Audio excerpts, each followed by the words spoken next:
欢迎大家参加2024年第4期新年系列炉边对谈讲座。那本次讲座呢，由 Dorote Lucci 教授主持，特邀朱彩芳教授与 Friedman 教授共同展开一场关于超个人心理学的跨文化对话。那在这场讲座正式开始之前呢，我想先与大家分享一下冬季特设的奖学金政策。那凡冬季学期的新生观看至少一场索菲亚大学新年系列讲座的直播或回放，并于12月23日前提交200字观后感，即可申请公开课奖学金及校友推荐奖学金。那关于奖学金的详细政策呢，欢迎大家扫描屏幕右侧的二维码，添加索菲亚大学中国代表处官方微信进行咨询。那接下来让我们正式开始本场讲座。Dorote, you can start. Thank you. Thank you. Thank you so much, Chris. It's really great pleasure to be here with both Dr. Zhu and Dr. Friedman. And there's been lots of thoughts going back and forth about what to say it, how to arrange it. And now we're just going to let it flow. So I would love to introduce our guests. And it is really with great pleasure and an honor to have Dr. Friedman here. He's a distinguished figure in psychology and transpersonal psychology. He's a retired research professor from the University of Florida with over 300 publications to his name. Including influential works on transcultural competence and scientific applications within psychology. He has served as the president of both the International Transpersonal Association, the Association for Transpersonal Psychology. He was also awarded the fellow of the William James Center for Consciousness Studies at Sophia University a few years ago. And notable publications from him include the handbook, the Wiley-Blackwell Handbook of Transpersonal Psychology, and there's a new or the next handbook of transpersonal psychology is in the works right now.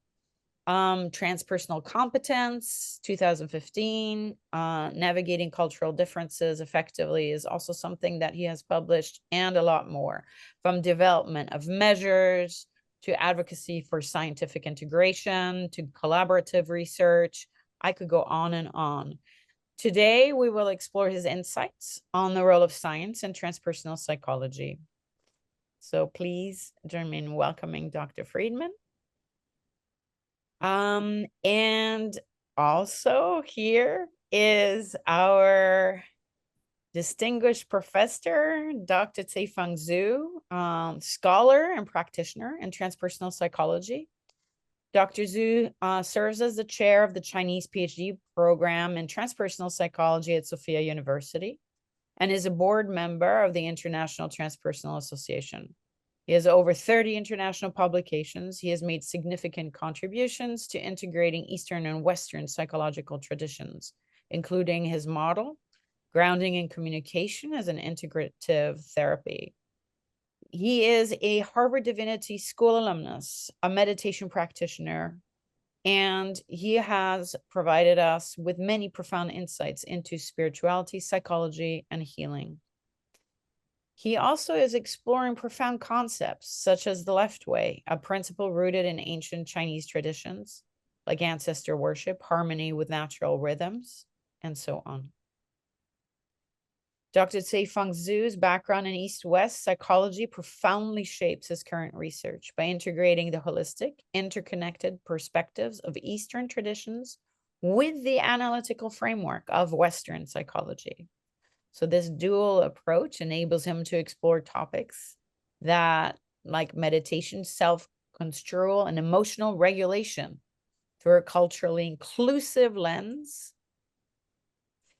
And please join me in welcoming Dr. Zhu to this enlightening conversation that I am sure is going to be very rich and beautiful. Okay, more people rolling in. So we had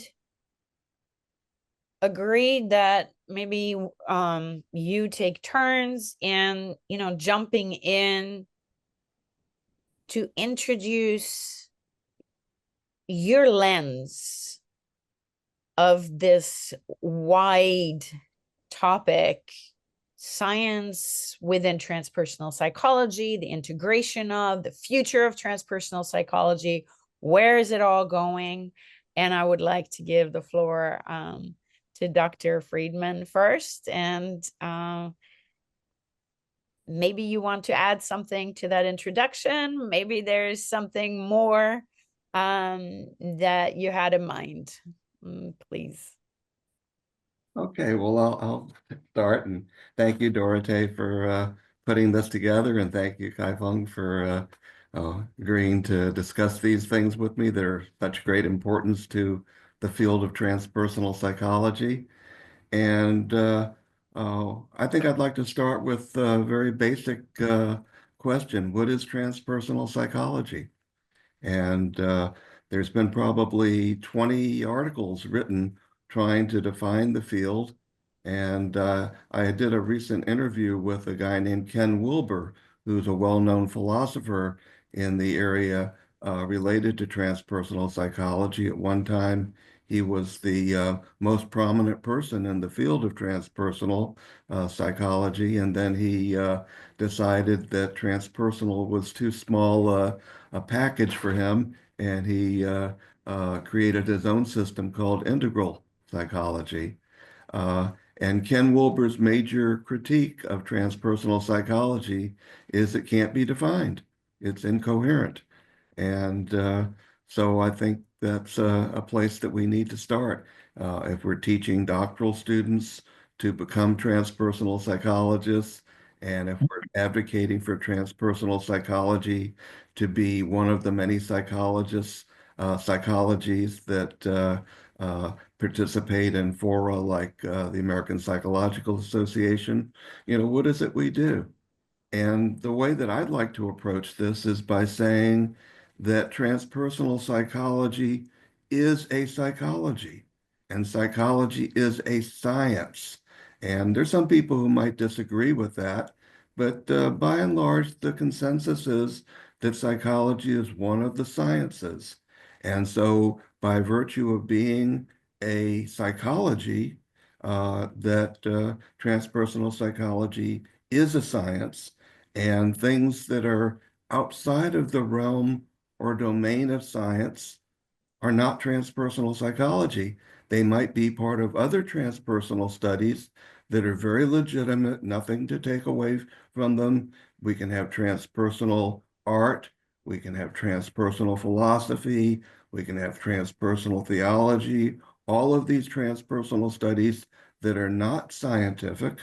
But if we want to call what we do as transpersonal psychology, it's got to relate to psychology, and therefore it has to be part of a science.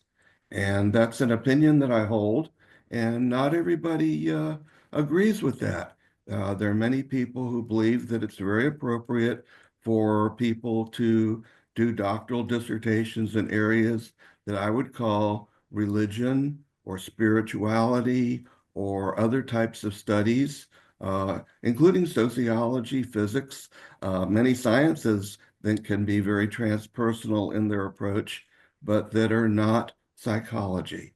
So I think it's very important that a name means something, and when we use the name psychology, that it means something. And I also want to add that the term psychology has a lot of implications. When people hear the term psychology, it's implied that there's a certain type of knowledge basis and certain professional ethics and all sorts of things that go along with the use of the term psychology that maybe a person who's interested in religion would not be expected to uphold or be encumbered by. So with that said, I'd like to maybe talk a little bit about the relationship between uh, uh, cultures and transpersonal psychology, particularly the dimension of culture called religion. And every culture that anthropologists have studied have some connection to what might be seen as sacred or beyond the self, and these are transpersonal sorts of phenomena. Uh, and it's a cultural universal, just like all cultures involve some way to eat food. We can't survive as human beings without food. All cultures have some sort of religion or spiritual connection. But transpersonal psychology is something new. So, what is it that's new and different about transpersonal psychology? Uh, so, all cultures have ways of relating to the ultimate, to what's really, again, considered sacred.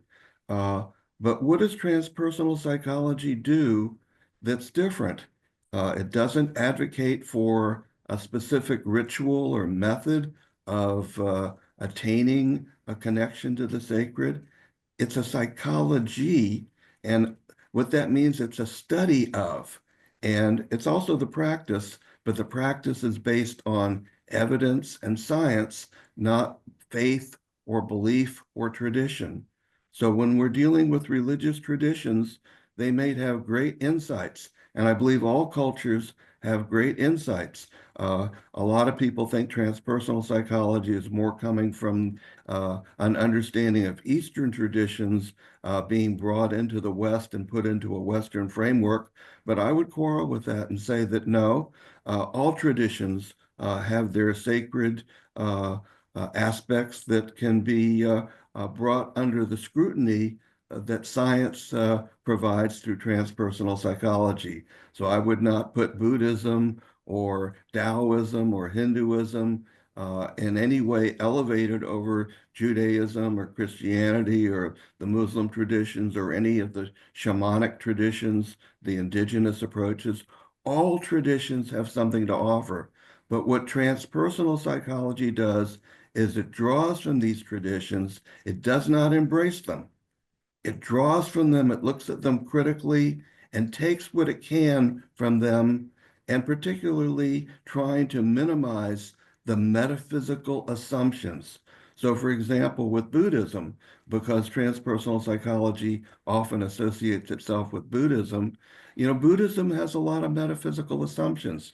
One of the metaphysical assumptions is that there was a fellow named Buddha who engaged in some practices and became awake. And if it happened to him, it can happen to anybody who follows his recipe for practicing in that tradition.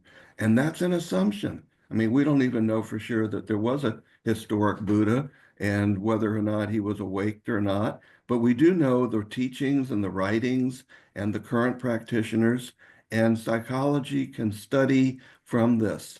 So I'm going to end my little beginning part of this discussion by bringing it to the point of Sophia University and doctoral dissertations that students are expected to complete as part of a PhD in transpersonal psychology.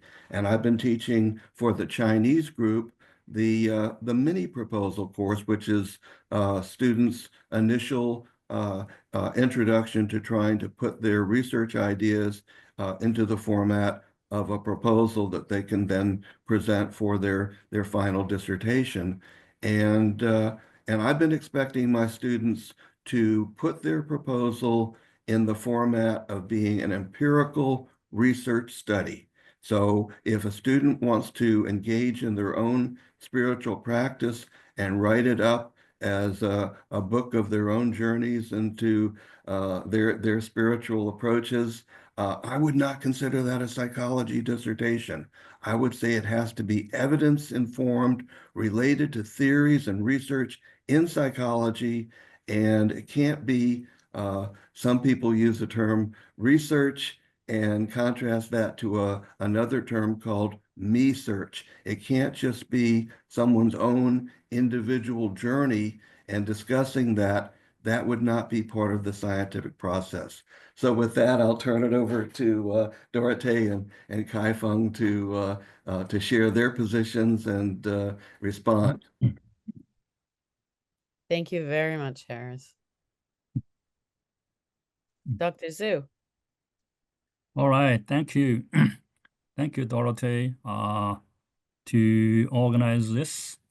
And I'm happy to have this opportunity to discuss or even debate, hopefully constructively, with Dr. Harris Friedman, a man that I have known for more than a decade, a man that I in some way call him a mentor, a man that in some way I call him a colleague, a man in some way I call him a friend.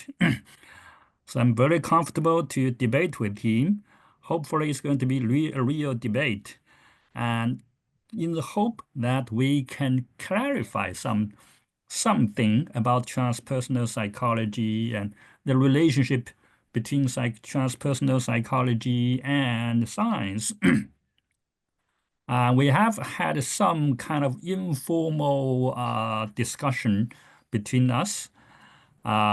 So today, hopefully, it's going to be more thorough. Let's now back to the definition of transpersonal psychology, as Harris has narrated his approach.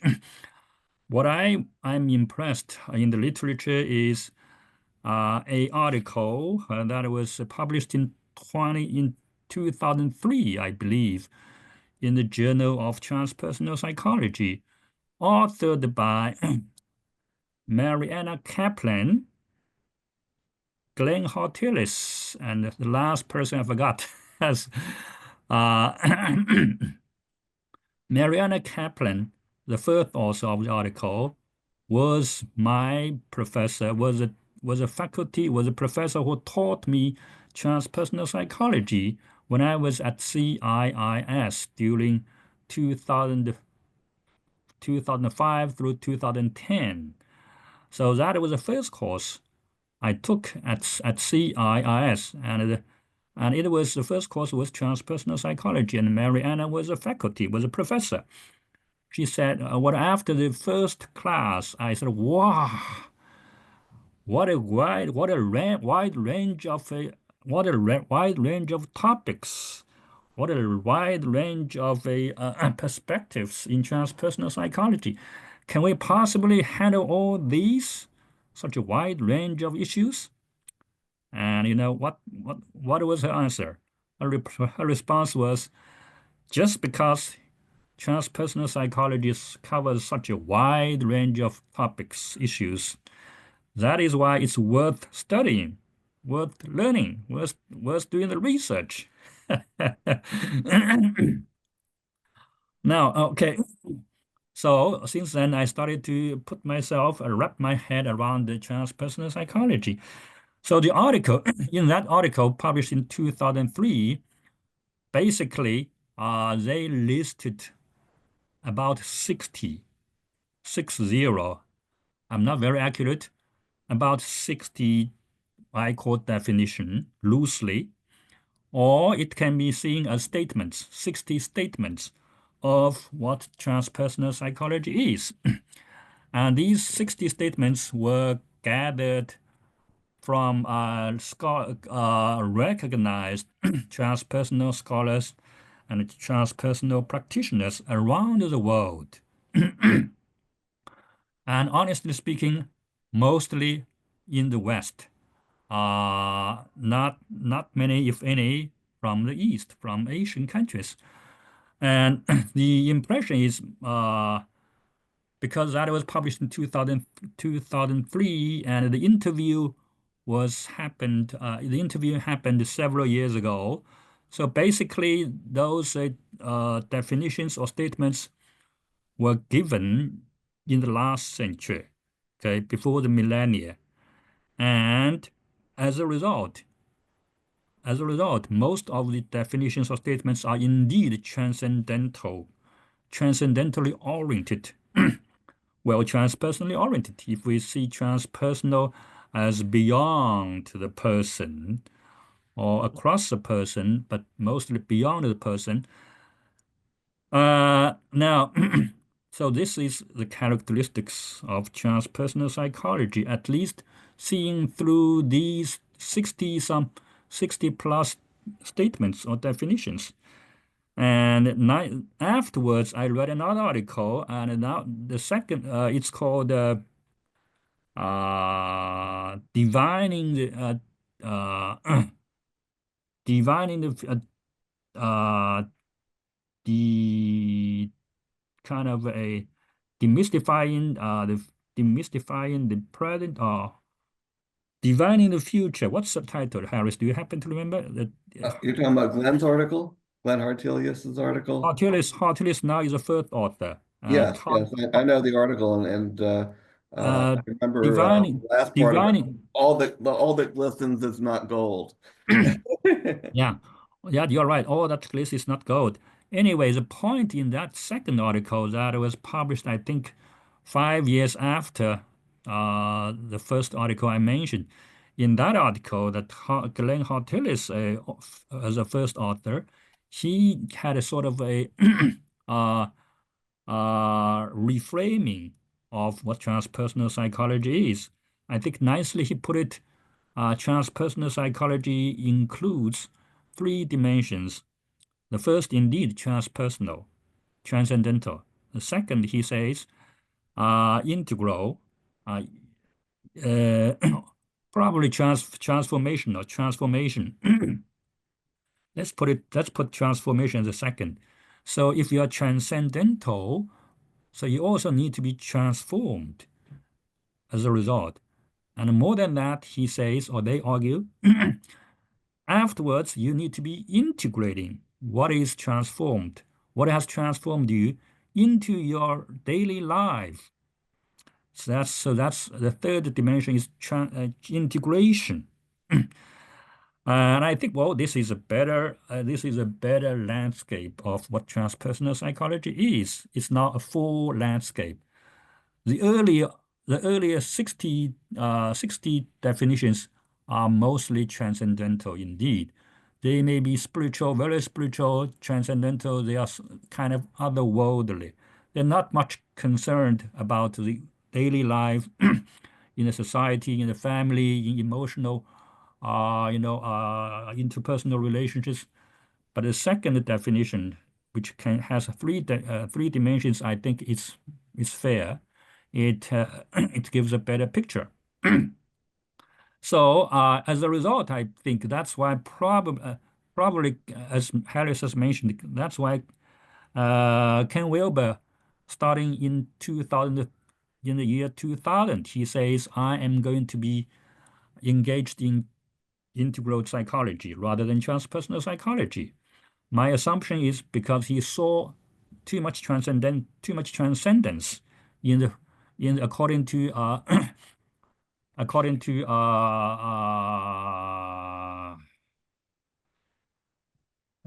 the what's his name? I forgot again. The guy in CIIS who wrote Transpersonal Psychotherapy, the Transpersonal Spirit. You see, the first phase, Right? Brand Cartwright, thank you. Brand Cartwright, in his seminal book, Transpersonal Spirit, he writes the first phase ends towards the end of the last millennia, towards the end of the last century, in Chinese like 20世纪90年代末超个人心理学的第一期结束，第二期进入。Second stage, the second stage, he says, second phase is integral, or is going to embody the spirituality or the transcendence in our daily life. And that's, I think, coincides with, or maybe that is that is the precognition, that is the the prediction of the direction of transpersonal psychology. So since then, integral psychology has been very dominant, has been a very loud voice, to the point transpersonal psychology might be replaced by integral psychology, according to some people, because it is no longer just transcendental, but also integral, integrating the transcendence, integrating the transformation into daily life. And I applaud that. I recognize that. I'm I'm standing by that new definition. So this is now, according to the cultural tradition, the cultural wisdom. Harris has mentioned he doesn't agree that transpersonal psychology, the spirituality is basically from the East, and I think he's right. I agree with him. However, I think my knowledge is at the beginning, at the beginning, in the first decade or so, indeed, much, if not all, of the transpersonal or spiritual traditions are from the West, from the East. At least a lot more from the East, Asian countries, Buddhism, Taoism, Hinduism, mainly. If you read Maslow, Grove, and some other, even Ken Wilber, and you see a lot of citations from the Asian traditions, from B3 traditions mainly. Gradually later on, indeed, other wisdom traditions, Christianity, Sufism, shamanism are included as spiritual traditions or as wisdom traditions. So today, of course, it's all inclusive. And that is why I like it. And now, according to the, in terms of integration, I'm very happy to see a lot of parallels, a lot of precedents in the Chinese tradition, in the wisdom, Chinese wisdom traditions, particularly in Chan Buddhism. Chan Buddhism, Dorote, you are now appreciating that as a result of 3 days or 2 days in the bamboo monastery. I wrote articles, 2 substantial articles in Chan Buddhism in English. One was published in the Asian Philosophy Journal, Asian Philosophy, published in UK. The other was published in the Oxford Handbook of Meditation not many years ago. So as far as integration is concerned, I do see a lot of resources that we can dig into in the traditional Chinese wisdom, in particular Chan Buddhism and Newer Confucianism, Xinrujia, especially in the Song and Ming dynasty, because those new Confucianists, they started to integrate Buddhism and Taoism into Confucianism. Okay, long story short, so I am very confident, and I'm very confident that the Chinese program, the Chinese students can dig into that wisdom tradition to look for numerous ways of integrating spiritual practice into daily life. And these 2 traditions abound in such integrations. Now back to science. Harris and I have known each other, as I said, for more than a decade. We are friends. So he and I seem to have some sort of a difference about science, about the role of science. I'm with him. I'm with him in that science needs to be valued, and science needs to be valued in transpersonal psychology. Transpersonal psychology, does it have to be a scientific study, scientific subject, or not? This is where we have little difference. I'm fine that if science is if science is open, if science acknowledges its limit, and I think we are certainly benefiting from the scientific scrutiny in any studies. But my basic stand is science, especially classical science, a Newtonian paradigm, is really good at is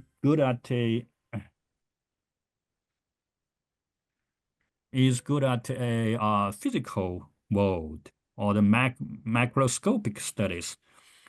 In terms of the spiritual experiences,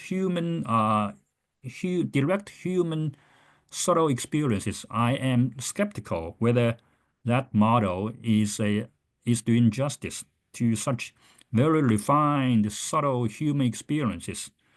You may say spiritual experiences.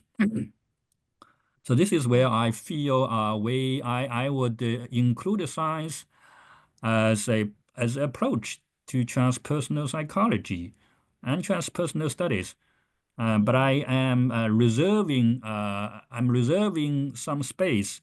I have some reservations about this, about the whether classical science can do justice to very subtle spiritual experiences that we engage in or that we practice as a transpersonal psychologist. So the last point I want to make, I don't know whether I'm stepping over time. Harris has a point that transpersonal psychology is a psychology, okay? Is a psychology, and I think either Harris or somebody else has already marked the difference between transpersonal psychology and transpersonal studies. That is right. So I think my understanding is Harris and some other people aligned with him would say if you are going to study or if you are going to study spiritual experiences or religious practices, you can call it transpersonal studies, transpersonal religions, transpersonal philosophies, but it's not transpersonal psychology. Harris, is that your point? I think. All right, wait, take a deep breath. Let's not jump in. Like, give me so like you finish, wrap up, and then give me a second, and then you guys can go at it because good, clear. Thank you. Because we Yeah. need like a breath in between. Yes. So Great. Yeah. So I think there's from a pragmatic sense, it's meaningful to distinguish transpersonal psychology from transpersonal studies. And transpersonal studies can be anywhere from anything from transpersonal anthropology, transpersonal sociology, transpersonal politics, even.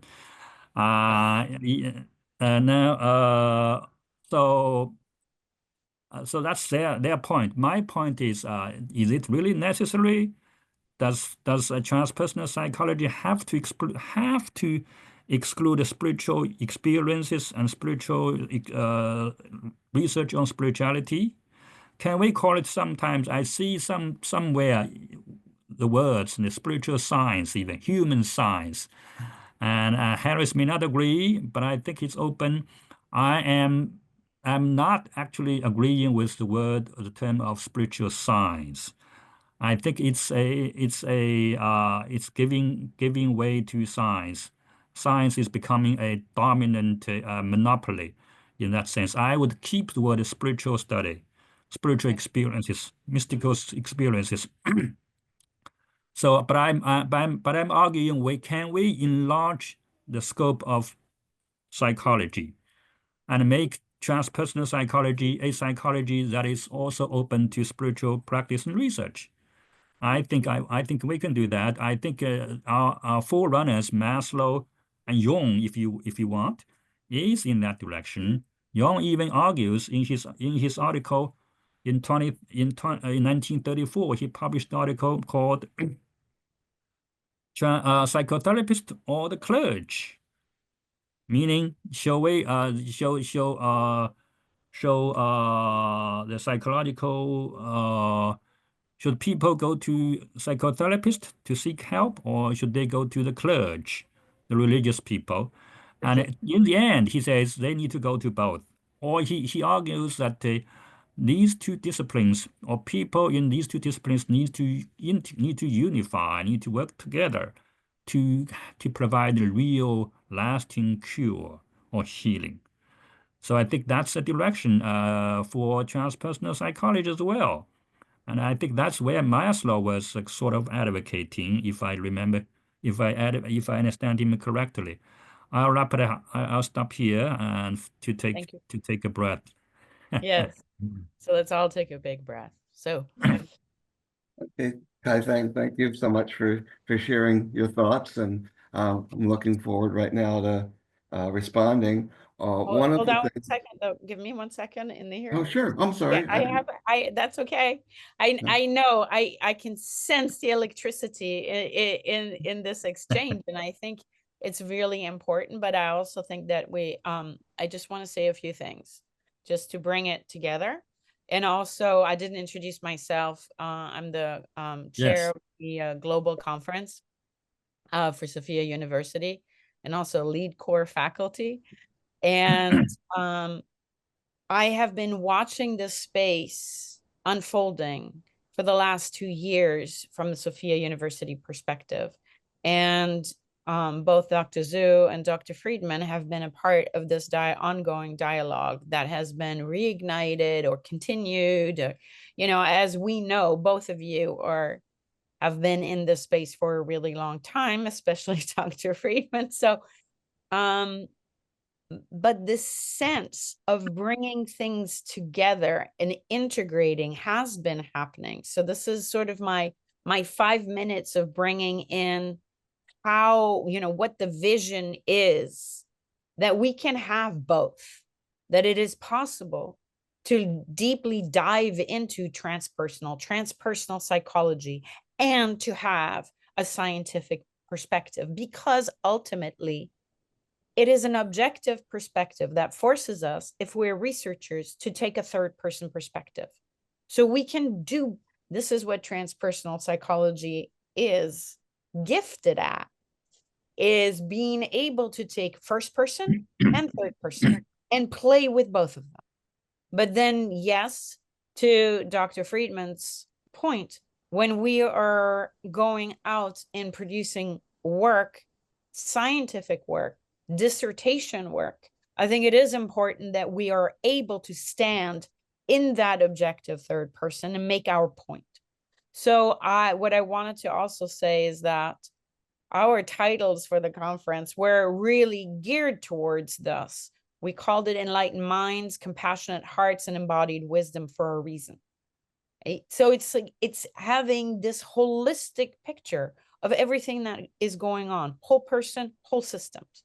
So yes, that's a huge chunk, but it allows us to be flexible. It allows us to play in all of these different arenas, and to meet and to disagree and to agree, but to ultimately have a stronger space to live in.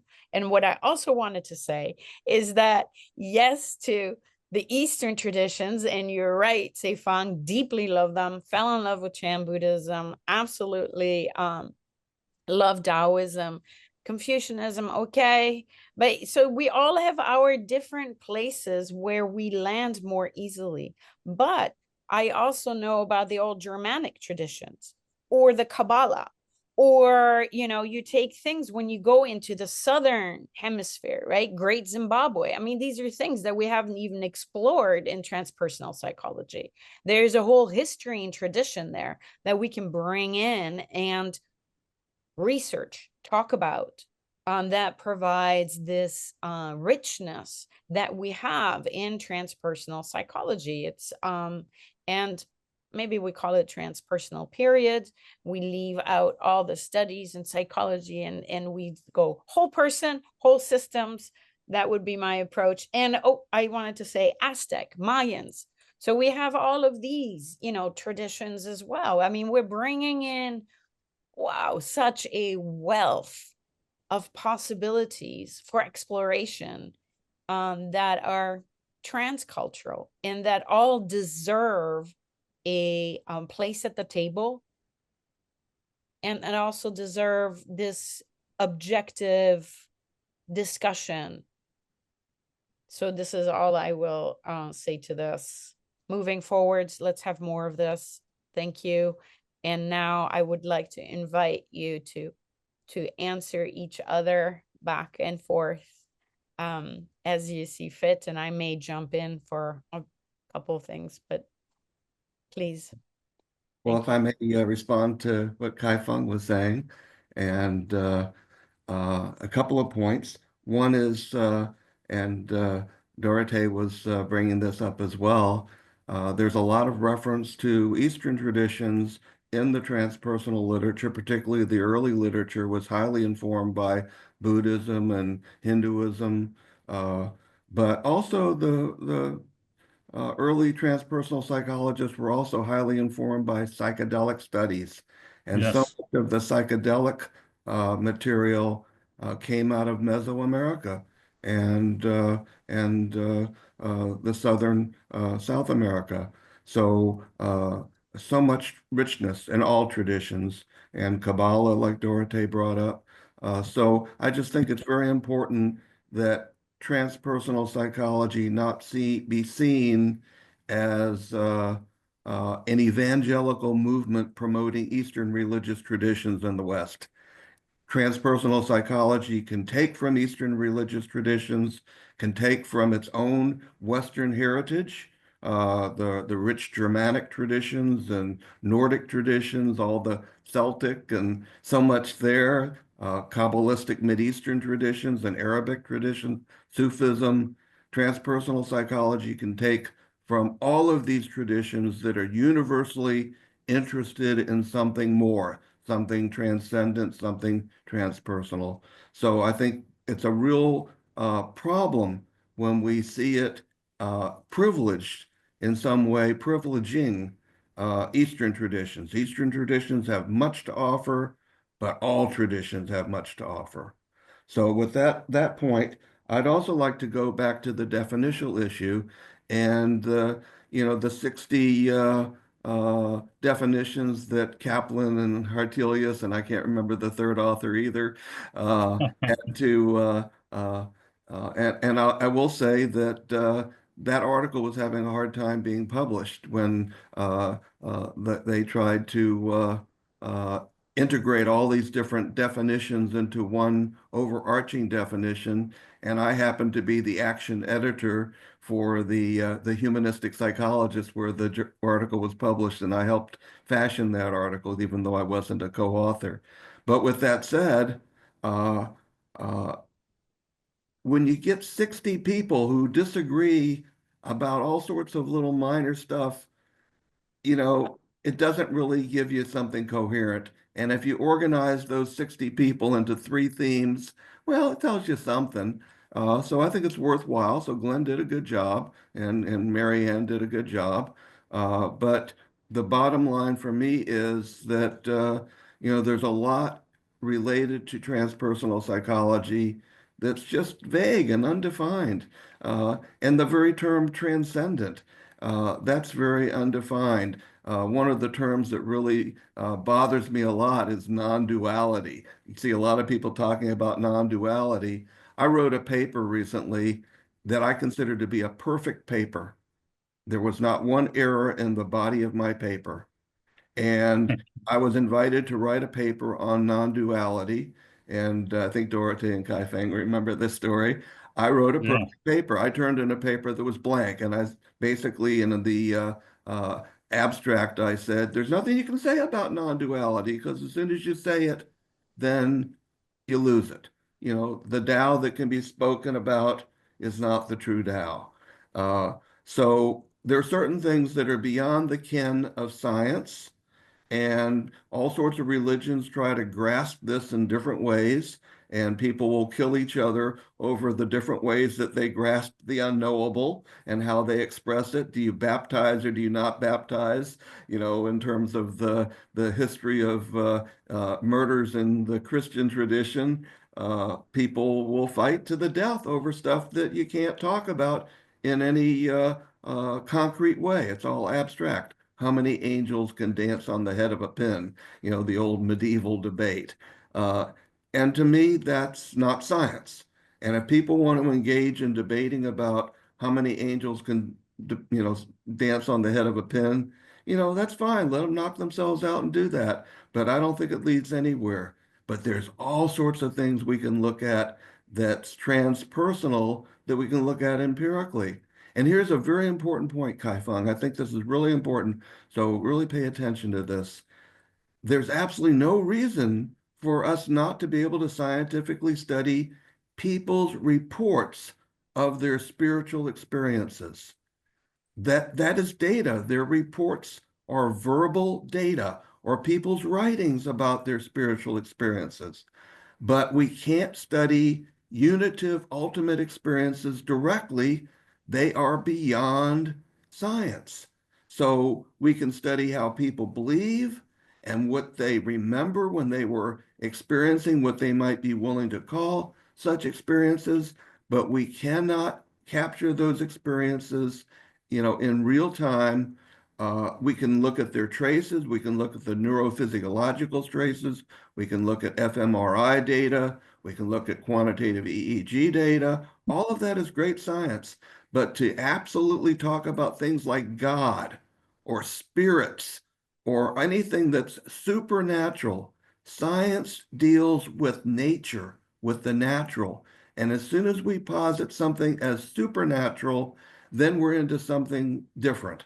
So if we're talking about people's spiritual experiences in terms of the actual experience, not the remembrance of it or the verbal depiction of it, then maybe we're in a field like comparative religion. But if we're going to be in science, we've got to have data. We have to have something that's empirically related. So my position is that we cannot study God. We cannot study non-duality per se, but we can study how do people who believe in God differ from people who don't believe in God. Are they more moral? Are they more cognitively complex? Are they different in any myriad of ways? That's all within the realm of transpersonal. And we can do it qualitatively or quantitatively or mixed methods or any number of ways. But the actual ultimate stuff, that we have to acknowledge. And where I get in problems with Sophia University students is when they begin to confuse their religious beliefs with transpersonal psychology, when they begin to say things like, this is true about the ultimate nature of reality. That's their belief. And I'm glad to entertain notions about their belief, but when they confuse their own beliefs or the beliefs of a religious tradition with science, then they've gone outside of the boundaries of science and outside of the boundaries of psychology as a science. And so I think that's really where we have to draw a very clear boundary, or at least as clear as we can make it, that whatever is within this field called transpersonal psychology has to be related to something that we can see, hear, feel, touch, something that's approached empirically. If it's all abstract conjecture about whether God is a male or a female or a hermaphrodite, that's not science. That's speculation. So I turn the floor back Thank you. to you. Thank you. Or Good. philosophy. I'm just gonna Or a philosopher, sure. throw that in there. Why not? Okay. Dr. Zhu, Caifang. Yes, good points, Harris. I think if we bracket the word science for a little while, we can come back later to what is science, how that is defined. I think bracketing that sense, I agree with you that what we can do as a scholars or as PhD students, we can train them to study the phenomenon of their experience. The phenomenon needs to be specific. The phenomenon, so only phenomena can be studied. A belief cannot be studied because a belief is just one thought, one I, one. So in my course, foundations of transpersonal psychology or the general survey or introduction to transpersonal psychology, I have a part for them to have meditative practice by watching their breath and sitting or walking, then I ask them to share your experience of the phenomena, such as your bodily sensation, your thoughts, your emotions, and your images that come up, maybe at least 4 or 5 dimensions, or spiritual phenomena that you think, but it has to be something. Uh, so in this way, I'm trying to kind of concretize, to concretize what their experience is, because the phenomenon as thinking, feeling, and a somatic experience is measurable, is in some way, and then this is, I think it's also empirical in some way. So I agree with you, Harris, on this point. So we are getting closer. We're not really so so apart. I agree with you on this totally. Uh, I don't think I'm not quite sure whether anyone is coming to me say, "Hey, I'm going to write an article about God, about God." If they do, or non-duality, 不二法门，对吧？ or the ultimate reality, or the oneness, let's say oneness, 合一啊。I'm maybe a little different. I'm fine if they say if the student says I'm going to write my dissertation or even a term paper on oneness, let's say, or God. Usually not they don't come to me to have a topic with God, because I'm not a Christian, although I'm pretty familiar and empathize with that. So say oneness, I would say okay. Then I would see how you're going to write your paper. Okay, how you're going to embody oneness. And you need to give me, as I said, you need to let me know what is the phenomenon that you experience in terms of cognition, emotion, sensation, images, or other spiritual dimensions. So this is my point. I don't reject any proposal just because of the word. I'd like to see the meat of the matter and what they are really actually going to present. So, and you and we all know we have methodology, in presenting their phenomenon. They can have quantitative research methods, and they can use a qualitative research method. In qualitative research method, there is one called narrative inquiry. Narrative inquiry, they just narrate their own experience. Now, this can be dangerous, as Harris has said. It can be a me study, me research, not a research, but me search. I like this word, me search, because if the student is only describing her unique experience, maybe Harris is right. It might become a me search. I'm very subjective. uh, Now, however, narrative inquiry is supposed to be subjective.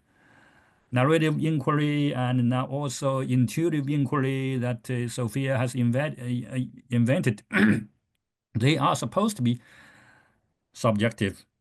Of course, we need to check on them whether they are whether they are subjective too far away, too far from the common sense, or from the from the basic acceptance in academia. That I think we can discuss. But I would assume, they are allowed, at least in my program, PhD program, if a student chooses a narrative research method, it's okay. It's as part of the qualitative research method. It's okay. Maybe we can encourage her or him to use some quantitative, like a survey, to counterbalance the subjectivity of their research. So now back to your non-duality paper. I applaud you that you hand in a blank paper to say this is your comment. Now, so I would ask, I would ask them to save non-duality or non-dual claim, save it to the last minute, very, very last statement. What do I mean is I would encourage them or I would admonish them to give me the descriptive phenomenon as much as they can before they finally say, I have to stop here. I have to stop here. What is left is non-dual, is unspeakable, is ephemeral. That I think makes sense. But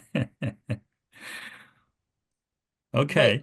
so Yeah. let me just jump in because the chat is kind of heating up here around this topic.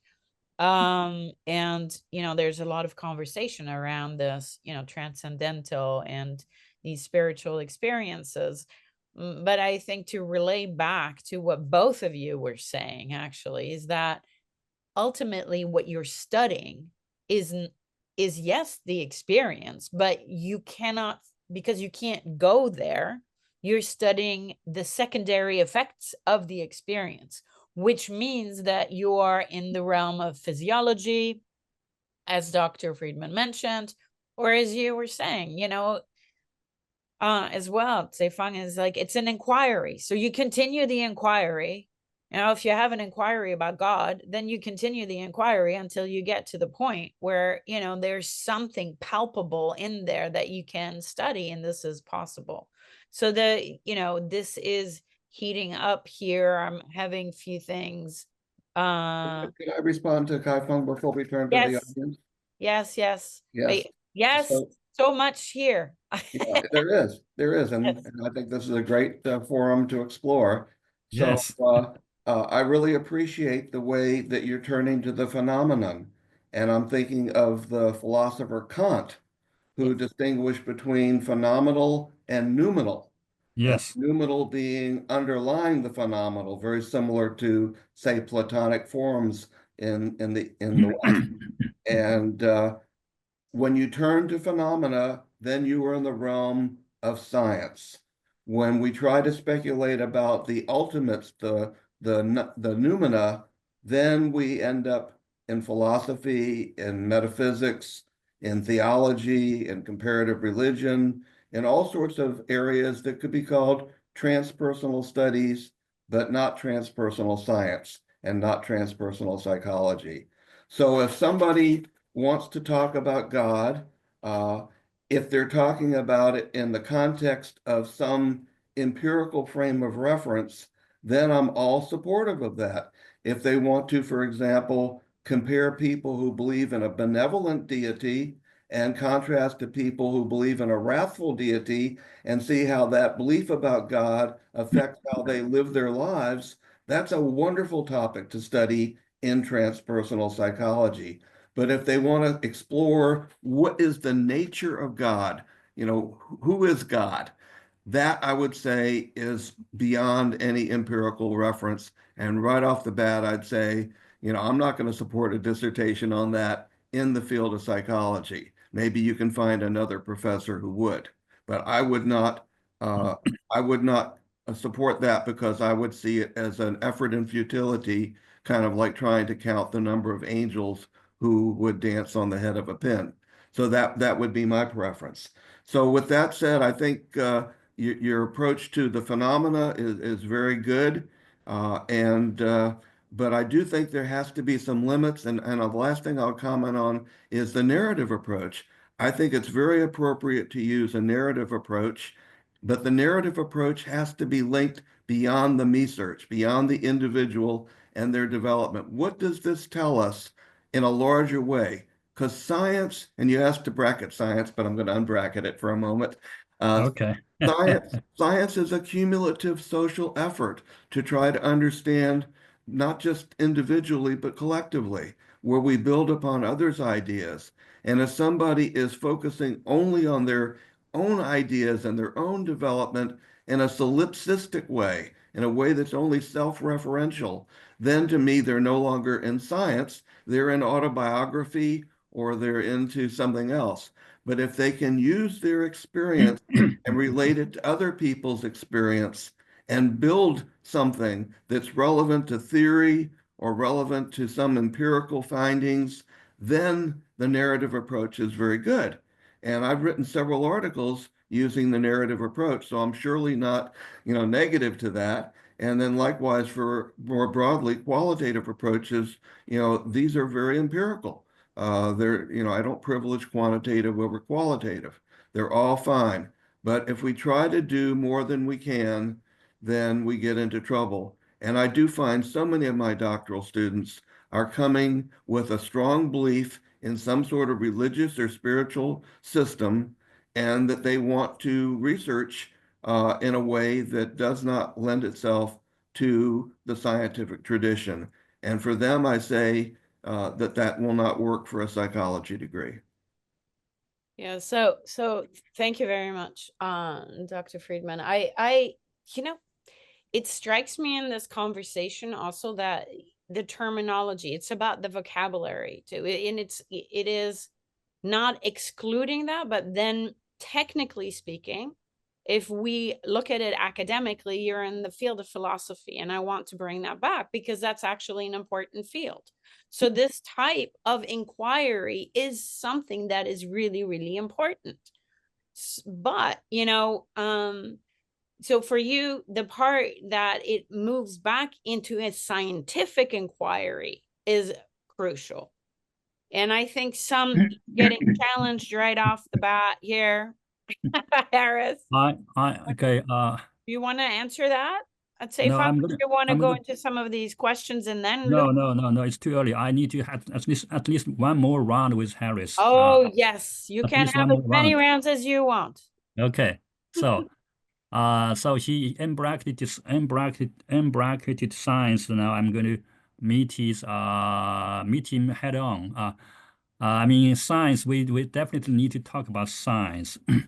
I'm not a scientifically trained scholar. I'm a humanistically trained, transpersonally trained scholar, but I know the basic, science. So I actually, Harris and I have already talked about this several times. I will do it again. I have no intention to, to exclude science in transpersonal psychology or transpersonal studies. What I advocate, what I'm interested in, a science that doesn't claim every experiment has to be replicable, has to be replicated, given the same setting, especially in the laboratory.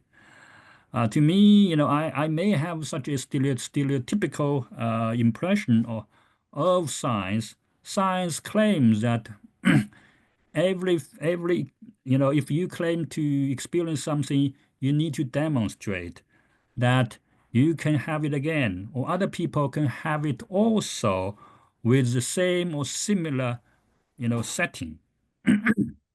That to me is very hard to accept.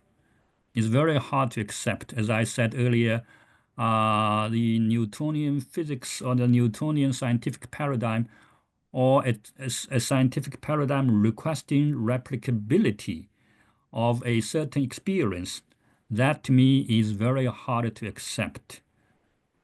And and even though only a few people, maybe two or one person, has such experience at a certain point, and he may not be able to replicate it. Not other people are not able to replicate it. Maybe yes, quite often very difficult. That is why we need narrative research, narrative inquiry. Allow them to have a special, individual case study, as long as they articulate in detail enough the detail, and they can relate to, as Cyrus has said, as long as they can relate to other approaches, or they can relate to the pros and the cons, the delimitations. Then I think it's fine. So I am a meditator for more than 30 years. I have experienced a lot. And so this is my point, Harris, is when we say science, when we say transpersonal psychology needs to be under the framework of science, do we mean, do we do we advocate a science that argues for or that requires replicability of any experiences? Or do we have room for the inability to replicate? And that is still science, still accepted. I think I remember, if I remember correctly, Harris, you kind of backed down a little bit, saying, when I say science, I mean a study that involves at least sensory phenomenon or sensory, at least it has some sensory data to process, to study.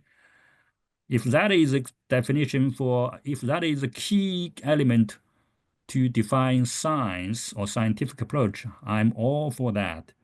As I said, I argue for spiritual practice with phenomenal descriptions. I need to have your phenomenon before I can give you a comment as a scholar, as a transpersonal psychology professor. So, Harris, this is my point. Back to you. Okay. And Dorote, do you want to comment or can I proceed? You know, I think you should go ahead. I mean, you know, replicability, we could eventually, in my opinion, in this world, you'll end up, if you keep on doing a certain experiment, it's an inquiry, it can be a scientific one. You'll end up with something that is replicable, is important so that you can come to some sort of a dialogue and conclusion, and that as you keep on repeating it, that provides you with a specific set of answers. If it's not replicable, well, then maybe that's another set of answers. But I don't know. Harris, you go, because I think that this is then in that realm where we talk about vocabulary, really. Well, to me, it's a very important area. Science is very anti-authoritarian.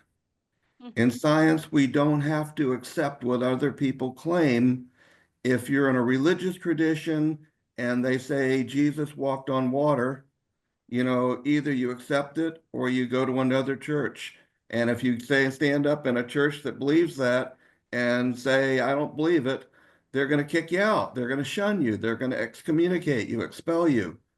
But in science, everything is challengeable. Any truth claim that a person makes is subject to examination by other scholars. So we don't accept on faith or by power or tradition. We want to see with our own eyes.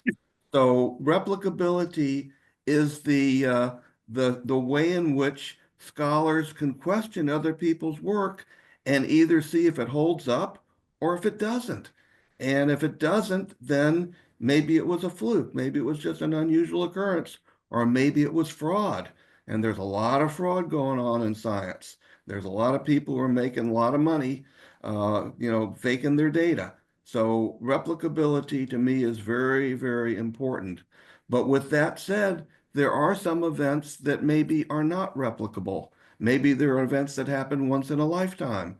So I don't think we should discard them necessarily, but in general, when people make a claim, even if it's a claim made on their own experience through a narrative method, we should be able to look and see if that relates to other people's experiences, or is that just their own, and maybe it's related to bias or all sorts of problems and how they narrated their experience.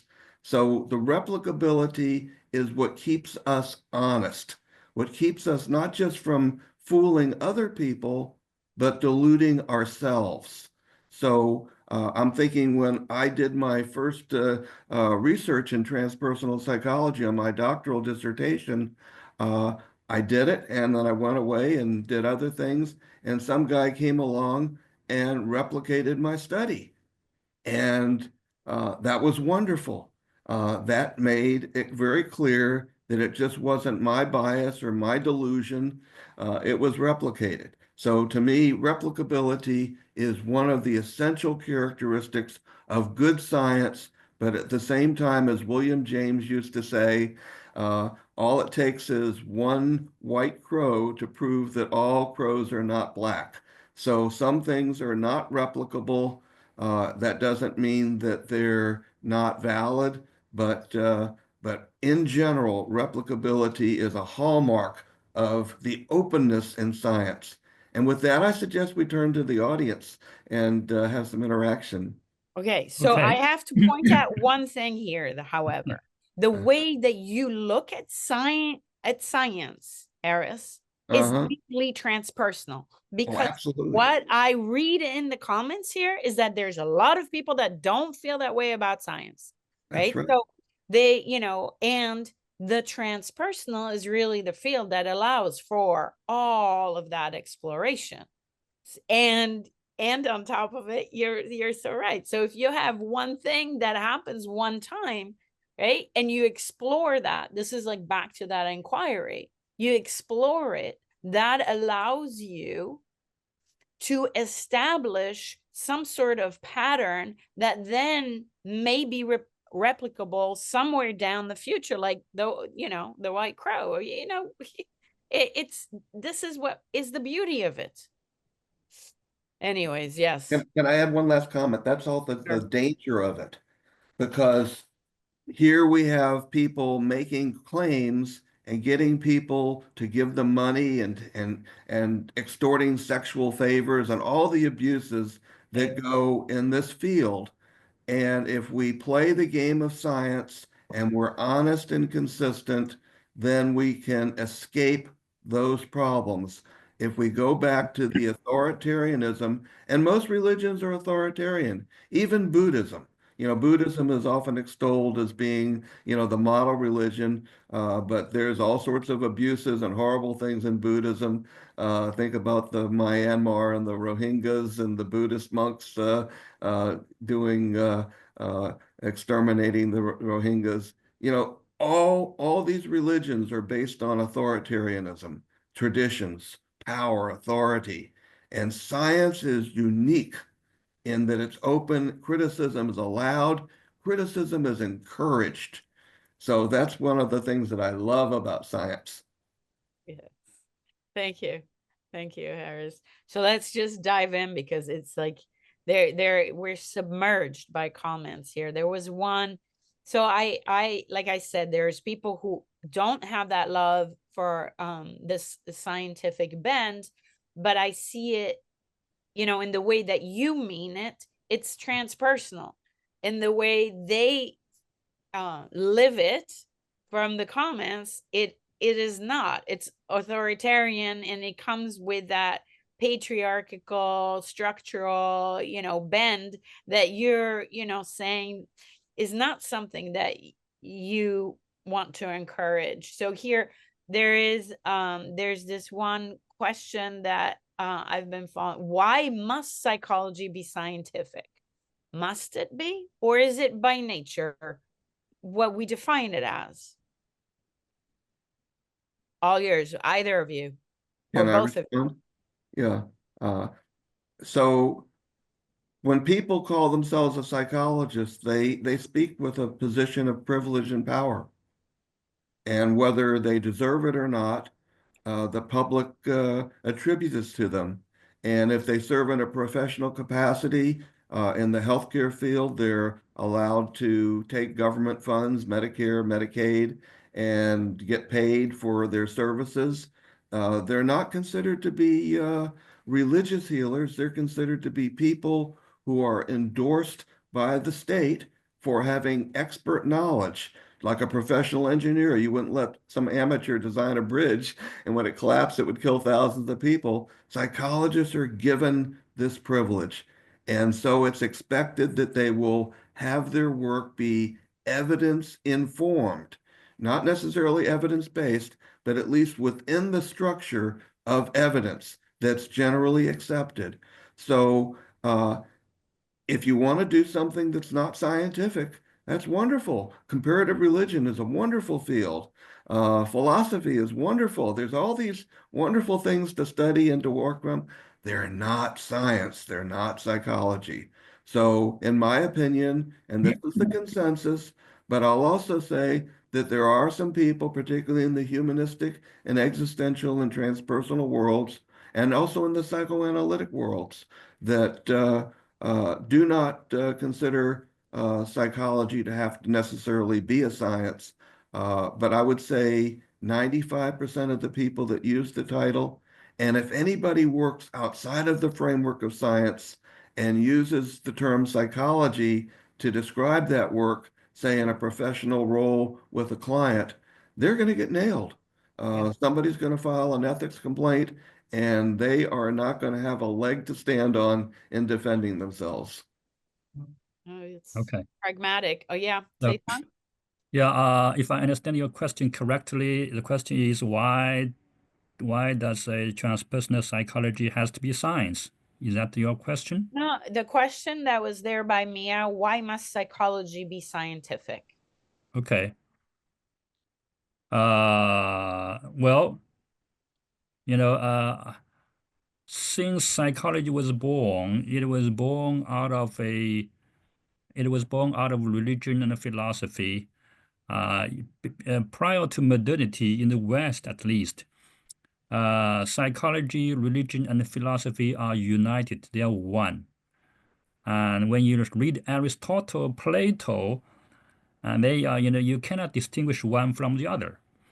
But it's only after the modernity, according to Weber also, the three giants are there are the division of three giants he calls, okay, the science, morality, and arts. It's a little different, okay.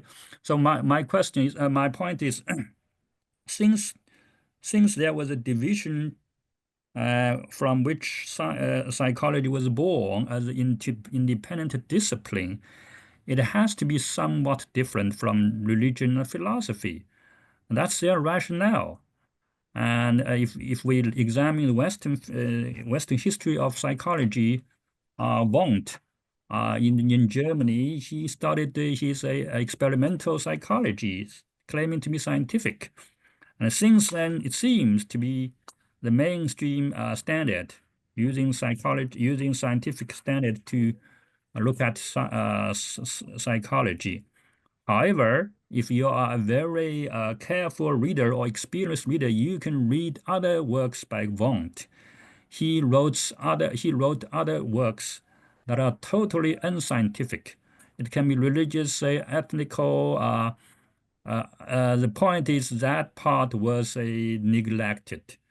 In other words, the scientific world picked his scientific works and covered the other parts, the non-scientific works. And somehow science has been the dominant voice in not only in academia, but also maybe in a wider part of human life over the past 200 or 300 years.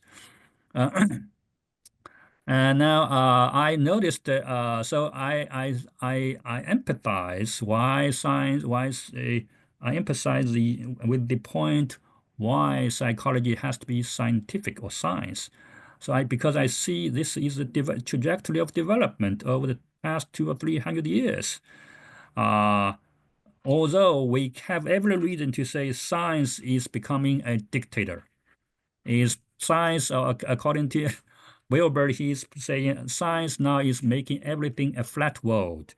There's no more three dimension of science, ethics, or morality and arts. Science is dominating every field, including spiritual, religion, and arts. Now at one point I was very amazed to see the official website of American Psychological Association. On the website, I see the words, psychology is both a science and art, blah, blah, blah. I was so much impressed. I hated I lost a chance to have a screenshot of that page. And after a couple of years, I saw the word of art. The word arts is no longer there. Science, psychology is a science. No more arts. You see how interesting. It reflects the different mentalities of the administrators of maybe the chairman or the chair of the board of APA, they changed their mind. Now, for me, for me, it's okay if science still wants to dominate academia by saying, if you don't abide by our scientific rules, you will be nailed. To use Harry's word, you will be out. We are not going to publish your paper. You're dead. Now, that is why I think transpersonal psychology has been so unfortunate or has been so reluctant to join APA, American Psychological Association, because as far as I know, many transpersonal psychologists refuse to give in to the scientific rules or scientific standards in the mainstream academia. And that is why I recently I had an email with a John Elfers, the director of the dissertation office at Sophia. I said, well, I already have gone through the training to be a ethics reviewer. So I finished the training called Protecting Human Research's Participants. I spent 10 hours or something and went through all training. I got a certificate. I'm now a reviewer. I said, however, John, tell me why that training doesn't claim to be, why it doesn't claim to have any affiliation with APA or with the National Institute of Health or such authoritative organization, because I saw nothing there, and they claim that that website doesn't belong to any of these authoritative mainstream organizations. I asked John, then how can we get our training recognized professionally if it's not endorsed by either NIH or by APA? John gives me a very enlightening, very enlightening response. John says, we just want to have some training programs that is not affiliated with any of these organizations like APA or NIH, because they have their agenda, they have their missions, and we want to be independent as a transpersonal institute. Wow, I said, you see now, so I, as a transpersonal psychology teacher and a chair of the program, I think we are fine. We are fine if we just keep our rigor, keep our style, keep true, honest to ourselves, and we may not care about mainstream, very hard rule of replicability and these kind of scientific standards. I think as long as we try our best using some quantitative research methods and some qualitative research methods, as well as uh, say transpersonal intuitive inquiry, as long as we have some methods reasonably articulating our approaches, our steps, I think it's probably fine. I'm personally fine. I don't have to be recognized as a scientist. I am, after all, a humanistically trained. I respect science, but I don't want to give up so much, in order to cater for the very strict scientific standards, such as replicability of any experience. Thank you. So that brings us to innovation and that point, about the white crow. So you've got to start somewhere with something, but then eventually you might be able to replicate it. But you're still being rigorous about it, and I think that's really the point here. And someday we may be replicated, and someday maybe the science, right. the standards of science might be changed. They might change their standards to be more inclusive. I am in that kind of a hope. For example, me research, the research of me research, as I said, the first person narrative is now already accepted in even scientific field. When I was at Harvard Divinity School, my professor said that was in the early, this century. Already they said there is a movement to use the first person experience to narrate. It's already accepted. And before it has to be say use he rather than I feel. Okay. So I think that's a relaxation of the standard. You don't have to be always so objective in order to be scientific. You can have some subjective experience, but you need to flesh out, how you're experiencing, as I said, what are the phenomena, how that is compared with other researches. So I see the relaxation of the standard. I don't think maybe after another year, another 50 or 100 years, the scientific standards are going to be changed to be more inclusive, Okay, especially in so quantum yes. physics. Yes. Well, so I was just going to go there because we have 3 minutes left and we have all of these excellent questions. So obviously, and I knew this was going to happen, so I didn't even try to say we have to meet again. It was obvious this was going to happen, right? I Okay. mean, we knew that. So let's say we're going to do a round 2 and then also dive into some of these questions so that we keep them. We don't like discard them and go back over it and dig into another layer of this. I think people are enjoying it. And to what you were saying, Caifang, and that was also with my comment with a quantum computer, is like with quantum computing coming up and the ability of not being in zeros and ones. So nearly like your paper, Harris, but not quite. Of the blank paper is like this ability to hold several experiences at the same time, and this coming from a machine, right? So it's not like it's one or the other, but it is simultaneously running through different scenarios at the same time.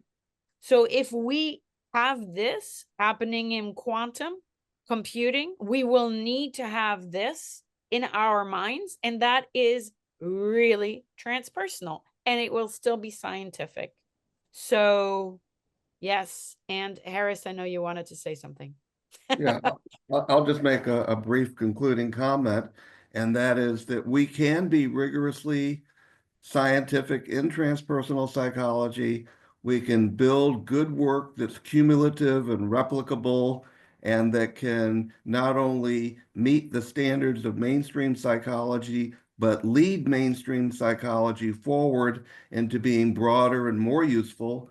So we can be leaders, or we can choose to be outsiders and try to sneak in philosophy and religion and all sorts of things that are questionable and not very useful, and we will become irrelevant and we will disappear. So it's kind of a choice. And for dissertation students that I work with and for my own research, I choose to do good scientific research on transpersonal topics. It's doable, and that I think should be our goal. But for those who are resistant to that and want to specifically sneak their religious ideas and ideologies into science and pretending it's science, then I think that's a destructive thing.